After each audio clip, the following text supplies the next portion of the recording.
开弓哪有回头箭呢？对如今的马斯克来说，如果选择回头，那他就是下一个普里戈金。大家好，我是大卫，美西时间2025年6月7号，欢迎来到大卫观点频道。今天呢，咱们照例聊5件有意思的事儿。第一件事还是川马反目。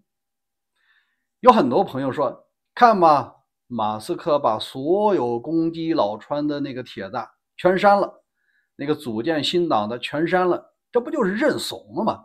我倒不这么看啊，他保留了那条，就是如果没有我，老川不可能胜选，这个可没删呢。而且现在的战场不应该再是社交媒体的骂战。老马呢有 X， 这老川呢有真相平台，你骂战解决不了问题，毕竟这玩政治啊，它不是骂街。真正要做的仍然是要组建他所谓的第三党，无论能吸引来谁，至少呢也是一个平衡的力量。1年半中期选举，哪怕分化共和党10%的支持，这事儿啊就成了，至少这个仇短期能报吧。而且我认为呢，在老马手里应该还没有打出来啊有王炸。举个例子吧，今天白宫的一位官员说，这个老马的星链系统啊有安全漏洞。然后他说，在2月份道格部门在白宫的西翼，他在房顶上安装了一个星链终端，在2月份的时候就刻意绕过了白宫的信息审查系统，在硬件上、线路上就直接自成体系了。由此可见呢，老马在2月份的时候就已经做好了这方的准备。我一直认为呢，老马自己应该有一个智囊团，而且这里面应该有退役的或者是老的政客给他出主意。兔死狗烹的事儿，历史上是一再上演。如果他不想重蹈覆辙的话，手里确定要拿点保命的东西。这个东西啊，是足以让老川翻船的。有人讲呢，可能是老川在26年选举和24年选举啊，他资金流向，因为一直有人说他通俄嘛。那在大数据眼里，如果资金流向明晰的话，这就是一张大牌。第二个呢，这个老川啊，在那岛上玩的不是很嗨嘛？前2天节目咱已经说过了，他绝对不只是那么亲了一口，那么抱了一下，应该还有一些大尺度的东西。但那个东西啊，应该是存在一个云里边。有人讲，哎，干脆找人把那老马给他做了。人虽然可以物理消失，但是你这些电子产品啊，它不会的。它有可能在特定的时间，如果没有定期刷新的话，它就自动发给全球所有的媒体，可不仅仅是美国的媒体。如果大家都收到这个，你怎么可能盖得过去？你不能说老马没这方面的准备吧？接下来啊，咱们就静待好戏吧。现在我们再说第2件事儿，就是关于老川呀，又跟着加州干起来了。你说你作为联邦总统，怎么和那个州为了一件小事儿怄气啊？不值当的。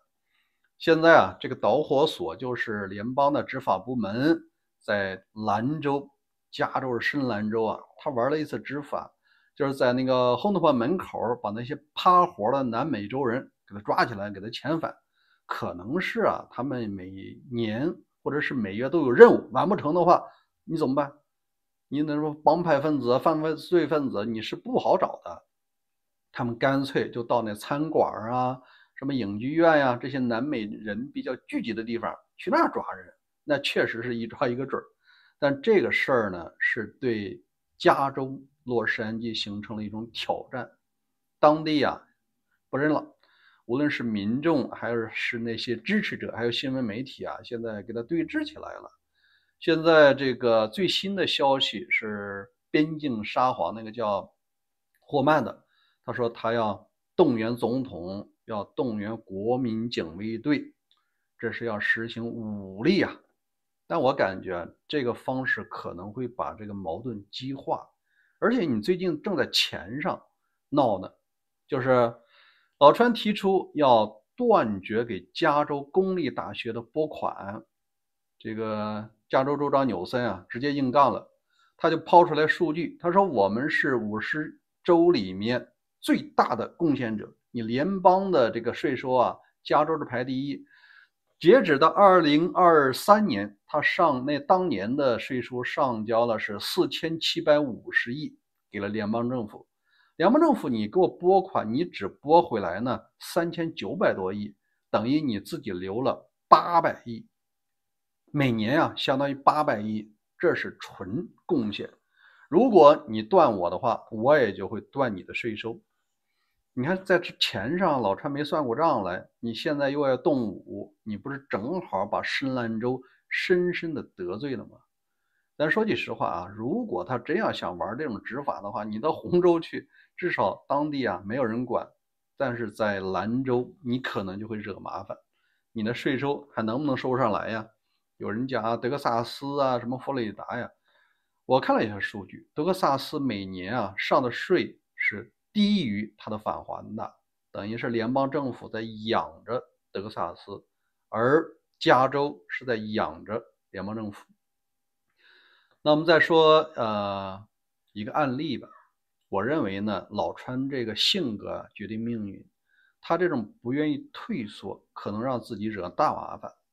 在2026年的时候，奥巴马时期啊，遇到过一次这事儿，就是美国联邦内政部和内华达州的这个农场双方起了矛盾。起了矛盾的时候，他也只动用了 FBI， 但当地的民兵啊，组织起来，美国是拥枪的国家，大家有枪有长的有短的，又有马队，又有摩托车，真组织起来的时候，奥巴马最终选择了什么？没有完全按照法律办事，因为按照法律确实是联邦占理的，那些人烧了那个联邦土地确实是犯罪了。但是呀，奥巴马要考虑政治问题，你联邦政府如果出动武力去镇压这些民众啊，这不是什么好事。接下来呢，咱们就看一下老川会不会一条道走得黑，真的要对加州动武。第三个呢是关于欧洲的自强与自立。以前啊，我节目讲到，这不是一句空话，现在啊实招来了，还是说英国呀硬杠俄罗斯。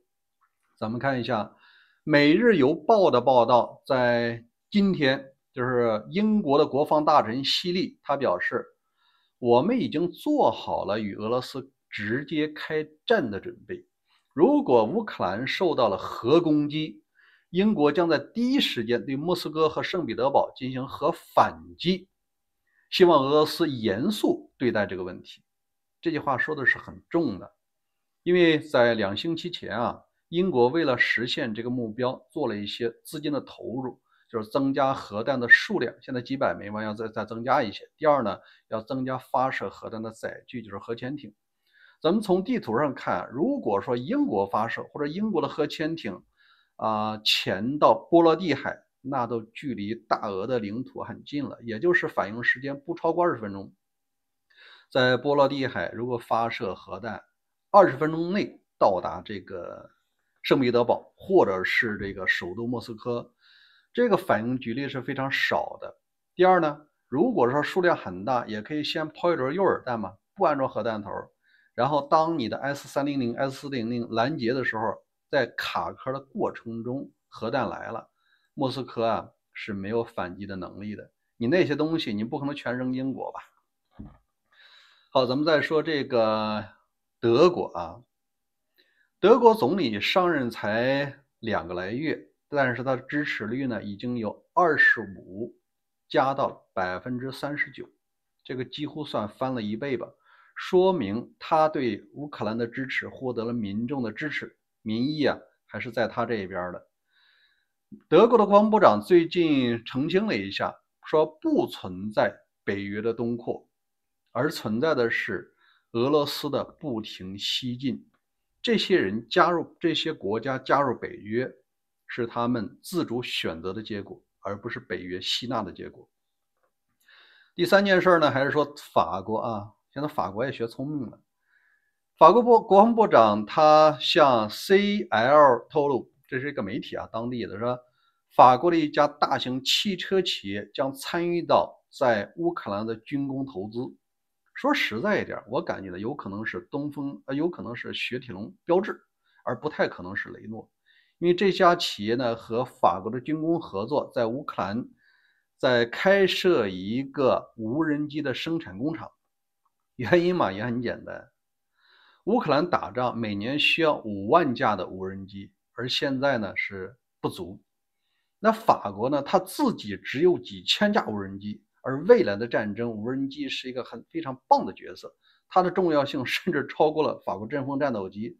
你自己只有4000多架，所以这个部长说的很明确哈，在无人机的设计和制造方面，乌克兰比法国还有优势。那他出的是什么？他出的是原材料、芯片，出的是那套管理系统。这个双方合作才可以。而且他承诺没有法国公民要去工厂组装，但他派去的人是什么？品控技术。这一点呢，正好是雪铁龙啊、标致这些汽车企业的长项，规模化生产。接下来法国呀，它既可以支援乌克兰，做好了以后也可以卖回法国呀，也可以卖给欧洲其他国家，这个买卖啊终究是不亏的。另外，在欧洲冻结不是2000多亿的俄罗斯资产吗？这个投资的钱完全可以从这个利息里边出，这个法国1分钱不用投。好，咱们再说第4件事，也是振奋人心。在织网行动啊，开创了一个突袭的先例。现在织网行动又玩了一轮铁路版本。咱们看消息来源，据乌克兰南方司令部的报告也是安全局出手啊，他们重新又玩了一轮铁路版的织网行动。这个地点呢是在俄罗斯境内，有一列火车正在行驶当中，突然拉在这集装箱啊打开了，飞出来了无数的直升机，我说那个无人机，先把这车头炸了，车马上整个不停下来了吗？而这趟列车全部是运往前线的军用列车。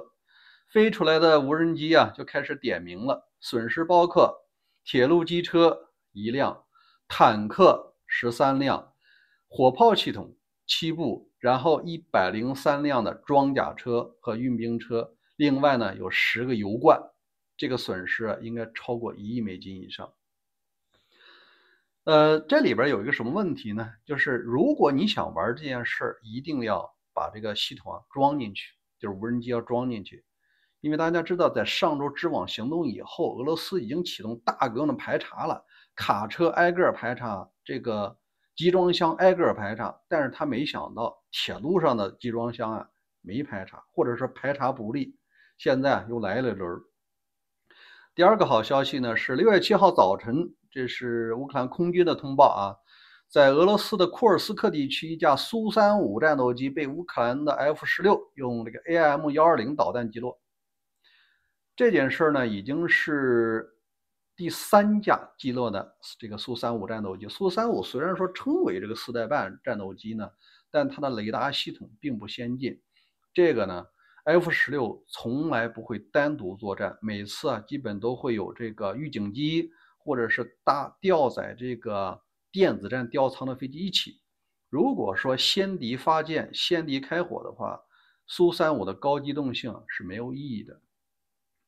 好，在这儿我多插一句苏35其实也是大俄的一个外销网红产品，但是呢，前几年却遇到大量的退单。您比方说吧，中国在2015年订购了24架，耗资是25亿美金，单价是8500万美金，再加上其他的培训和系统，将近1个亿美金一架呀。买完了以后呢，像阿尔及利亚、印尼、埃及都买过，但现在他们在大量的退单，就是钱定金我不要了你要不要给我生产了，我也不买了。更有甚者呢，像这个阿尔及利亚呢，他直接退货，就是飞机已经交付了，但是他感觉不行，你老这个摔或者质量不行备件供应不足就直接飞回去了就是拿走吧，我不要了。所以可见这些大额的产品只能是红极一时。